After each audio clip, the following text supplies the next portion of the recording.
calls after midnight.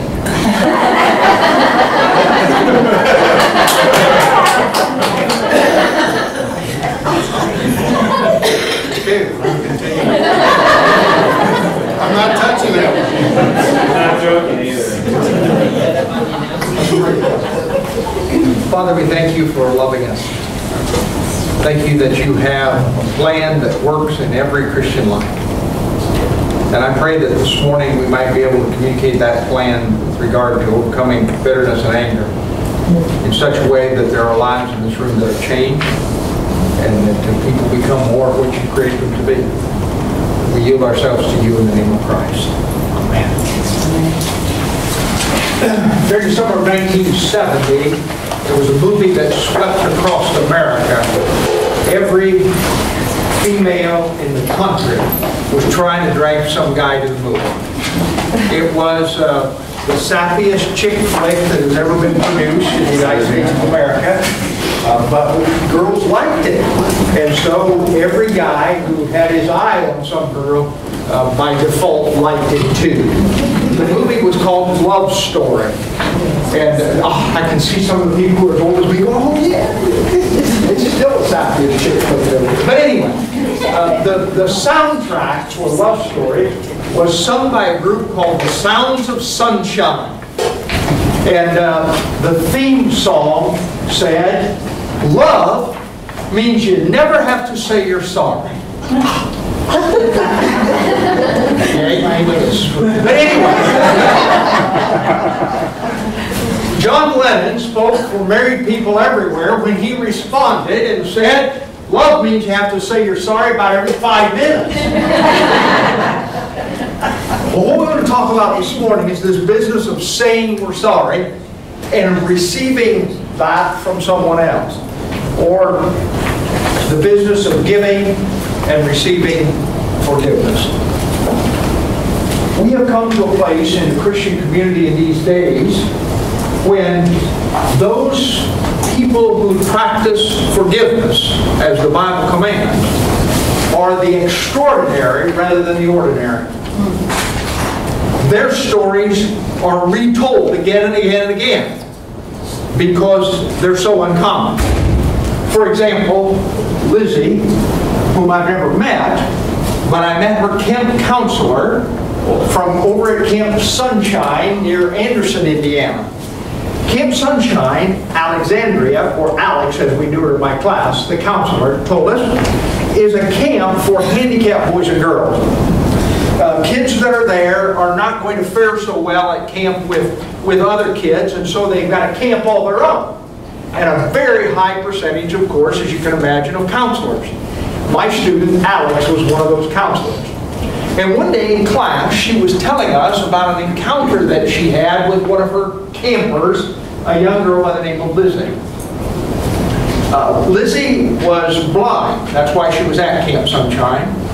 And her face, Alex said, was exceedingly disfigured, pockmarked. Alex explained it this way. Looks like she'd never outgrown a real bad case of acne, but she wasn't old enough to have it yet. And one day, as they sat at a picnic table, Alex, the counselor on one side, Lizzie, the blind camper on the other, Lizzie said, Alex, want to know how I got blind?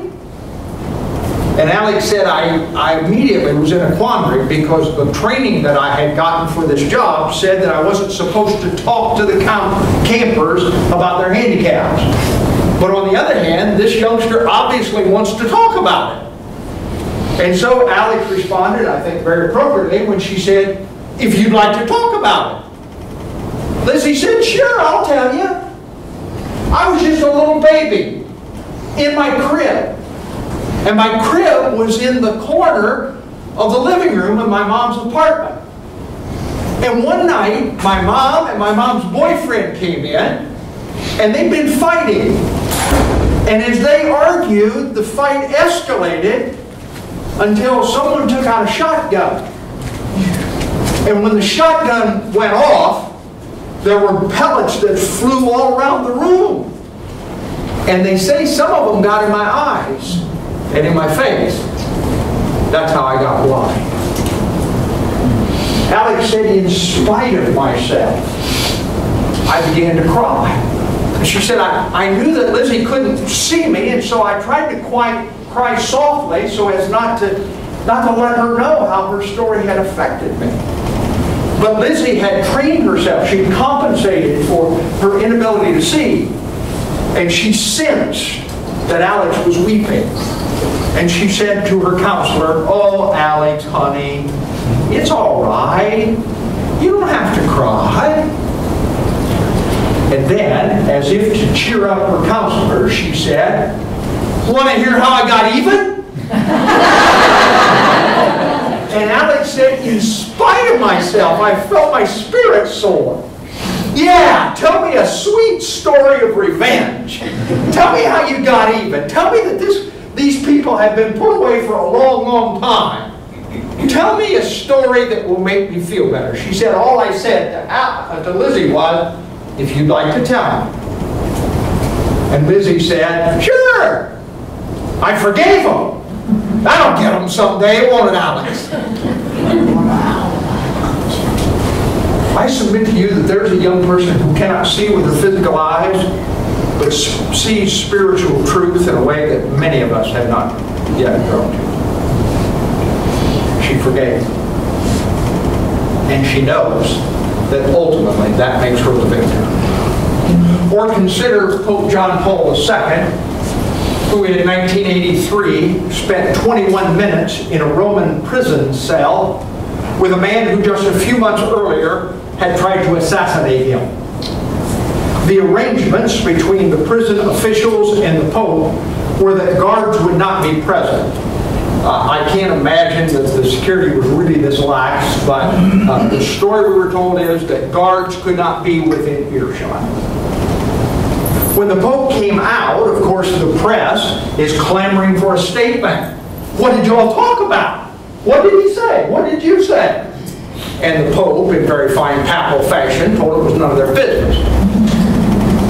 And he went on to say this, "I will tell you, I brought him 2 gifts. I brought him a rosary, and I brought him my forgiveness." A man who tried to take his life. These stories of forgiveness ought to be routine in a Christian community. And yet I submit to you they're so extraordinary that we tell them as something beyond the norm, beyond the pale. So it is with the story of Joseph, a model forgiver. A guy who forgave his brothers when they sold him into slavery, apparently forgave Mrs. Potiphar and those who forgot him in the prison, causing him 2 more years of incarceration. There's no evidence at all, anywhere in the text, of any kind of pushback from Joseph. And there is evidence, we'll look at it in just a few moments, that he forgave his brothers. But before we go there, I'm convinced that we have come so far from an understanding of what forgiveness really is, that it's worth taking a few moments just to define terms. Let's talk about forgiveness in general ways, and then we'll look at the text and look at how Joseph forgave.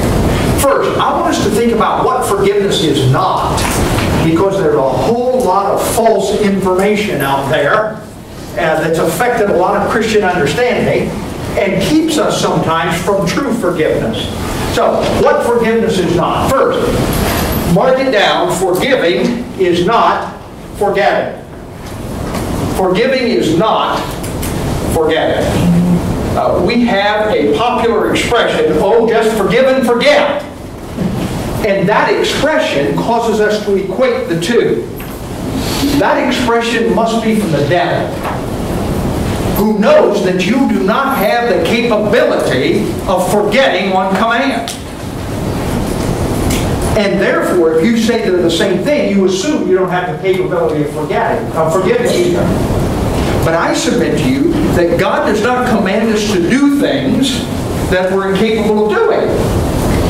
And He's commanded us to forgive, to reach out in love to those who wrong us. Forgive our sins as we forgive those who sin against us, for example. I was teaching in a church where the pastor and I had been good friends for a long, long time. I hadn't seen him for a year since I'd been invited to do a conference there the year before. And so I took a chance, and it worked out, but I took a huge leap. And I stood in front of the group and I said, I'm delighted to be here today because I haven't seen your pastor for a year. And I turned to the pastor and I said, Frank, I've forgotten how ugly you are. I said, I cannot imagine that woman staying with you as many years as she has. Man, you are exceedingly ugly. And then I went on with the teaching. And in a little bit, I came back and I said, Frank, what I said to you in the introduction was not very kind. He nodded his head in affirmation. And I said, Frank, will you forgive me? He said, I already have. I knew his nature, and so it wasn't as big a leap as it sounds like. I already have, he said. I said, Frank, will you forget what I said?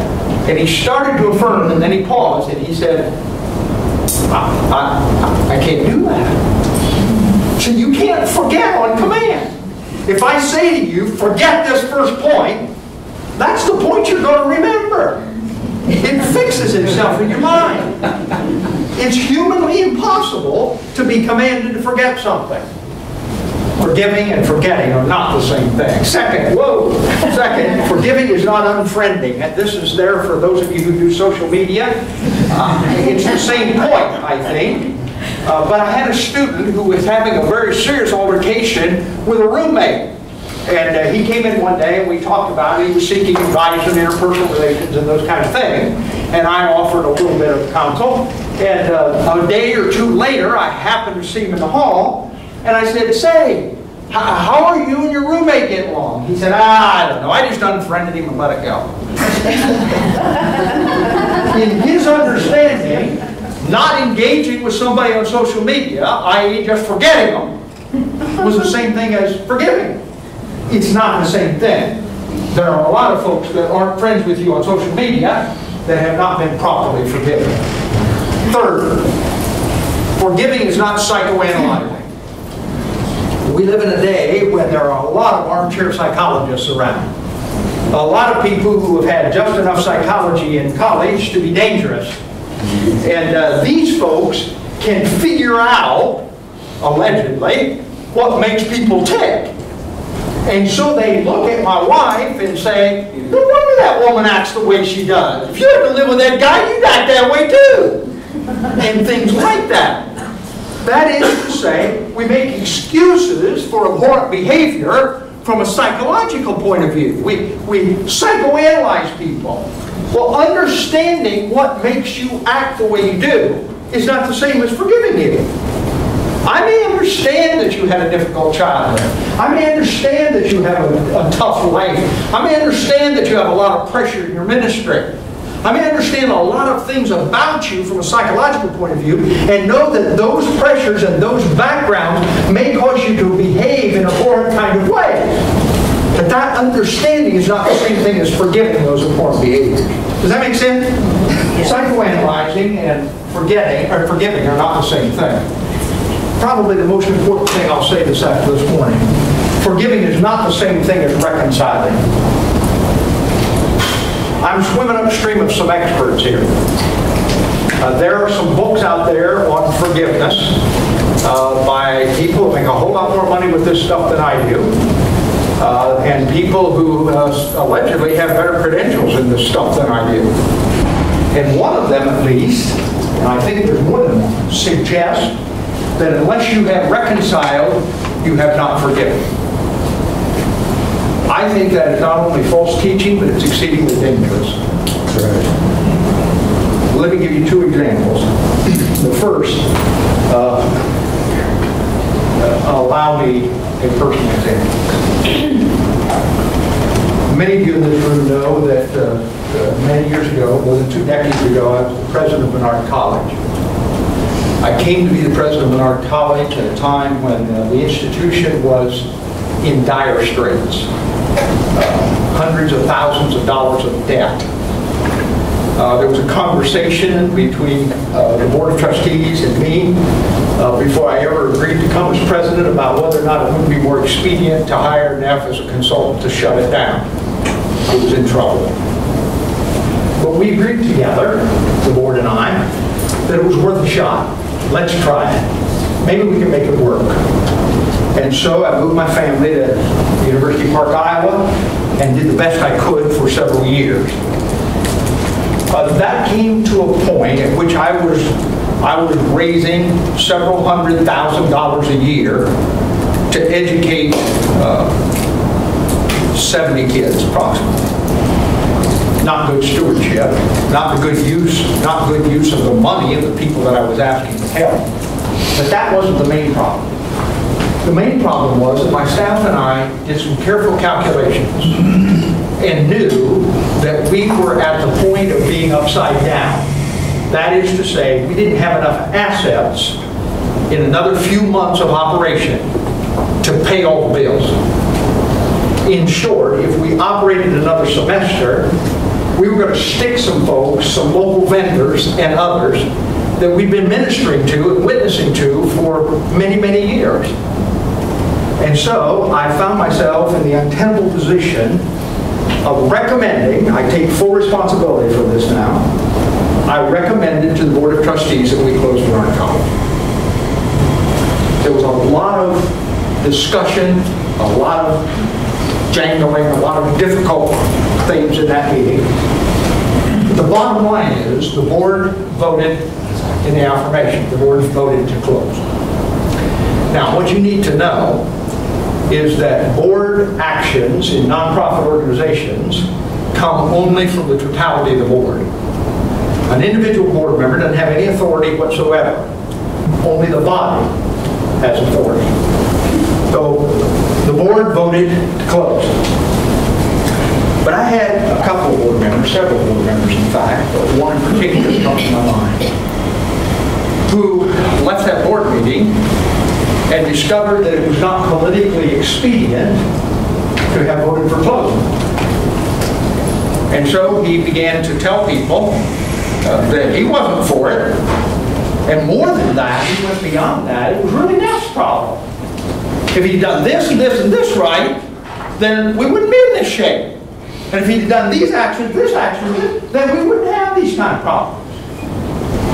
More than that, this guy cranked up the printing presses and sent letters across America and in some cases around the world telling people what an evil job I had done.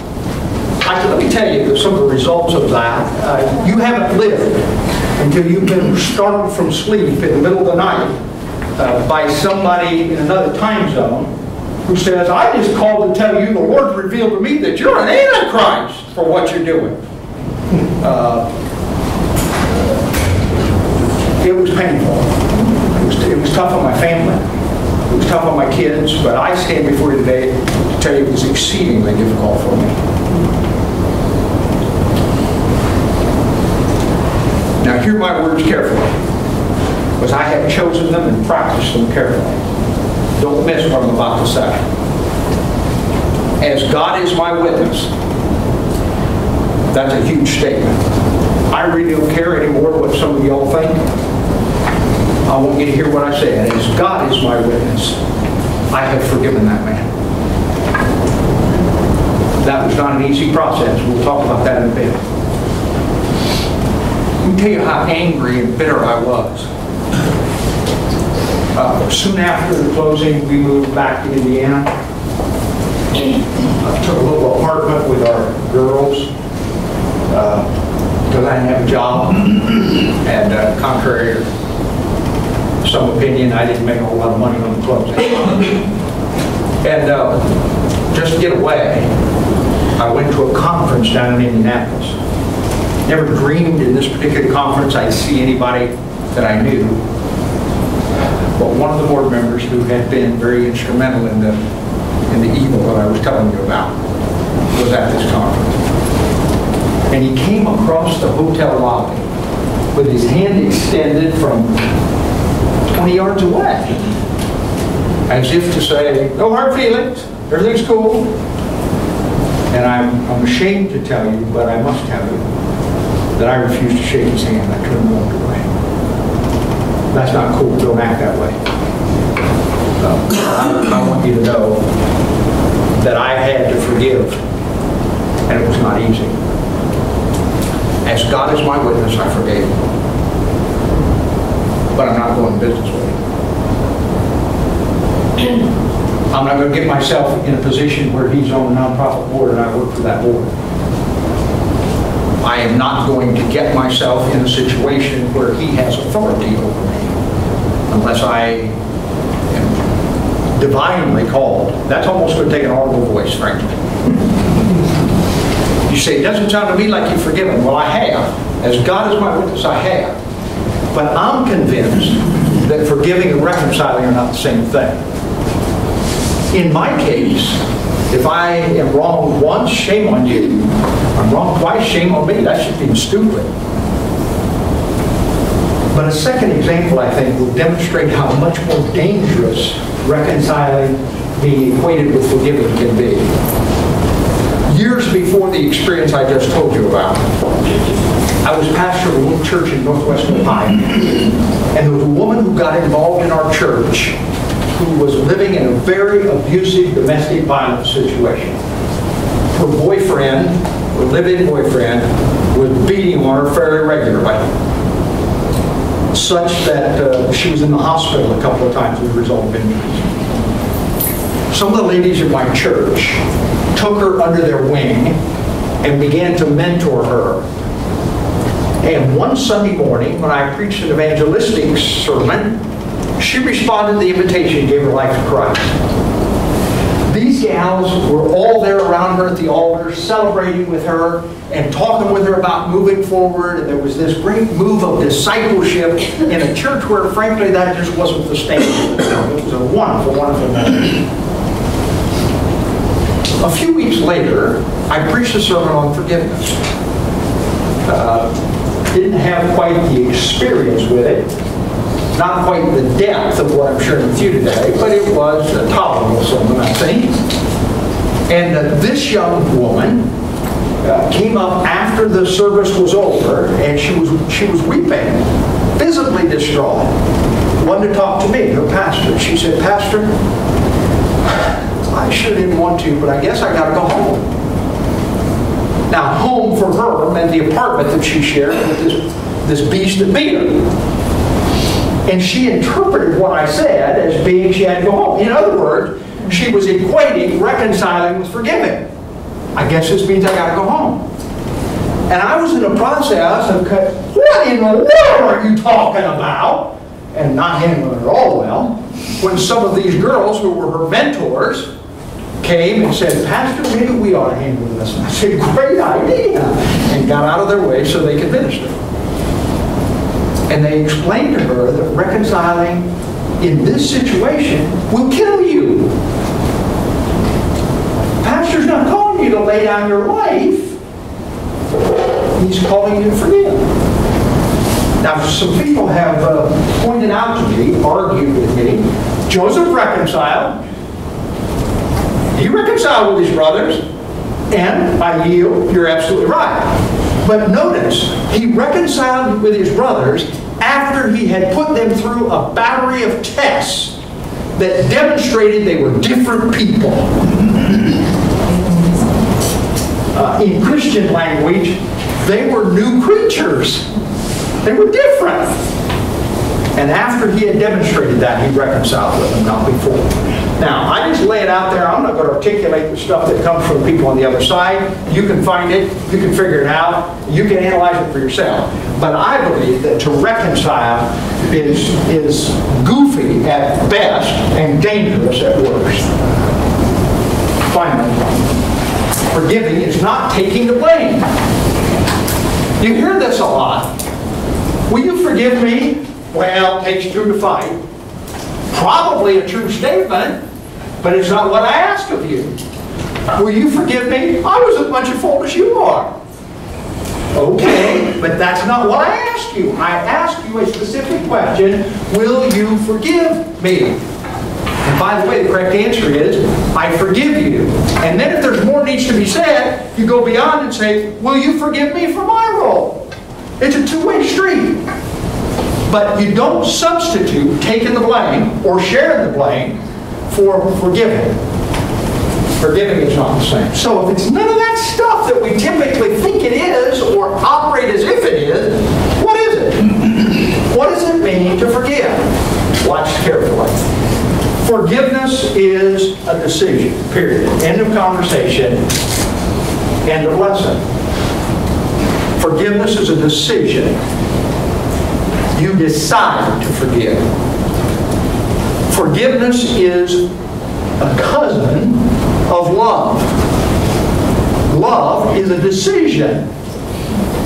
You chose to love your spouse and said, I will do that for the rest of my life. That's a decision we make publicly.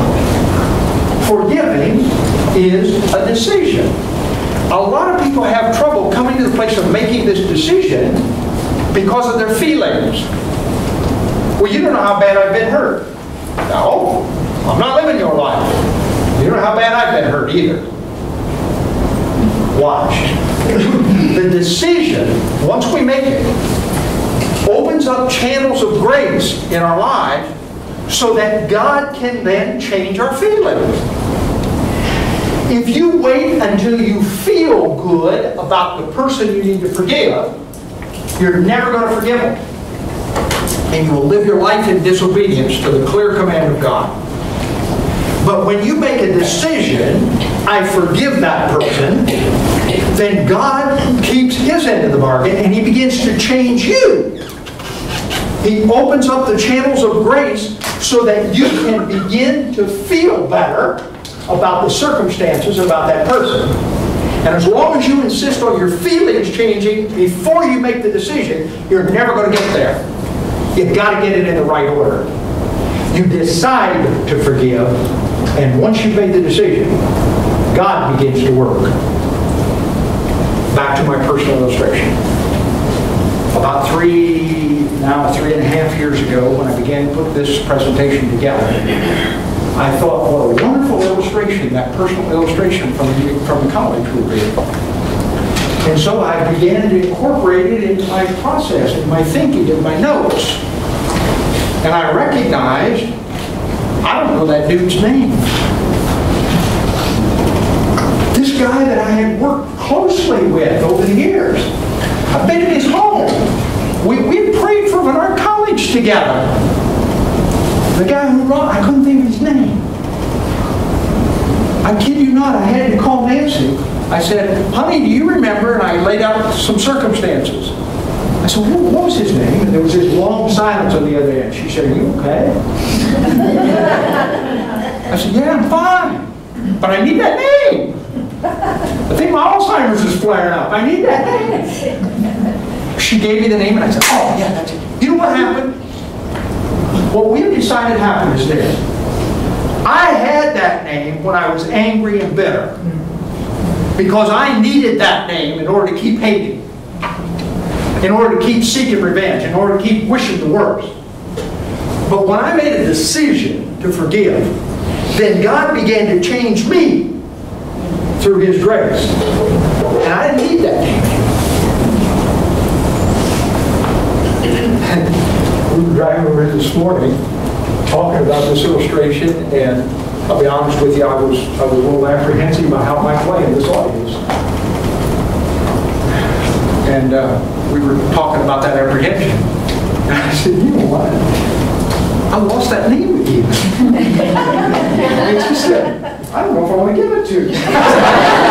So I couldn't name the guy right now. I honestly can't. I see his face. I know some things about him. I couldn't name him. And I don't think that's Alzheimer's. I think that's grace. So, forgiveness is a decision. And then that decision opens channels of that grace. When my great-granddad was alive, he had a little farm, a little subsistence farm up in Whitley County. And in Pawpaw's barnyard, there was a pump, looked a lot like this pump. many folks in this room can remember when that was a pretty common thing. For those of you who are having a little difficulty, you pump this handle right back here, and you got water in the barn. Well, Papa had a tin cup hung from a hook right here.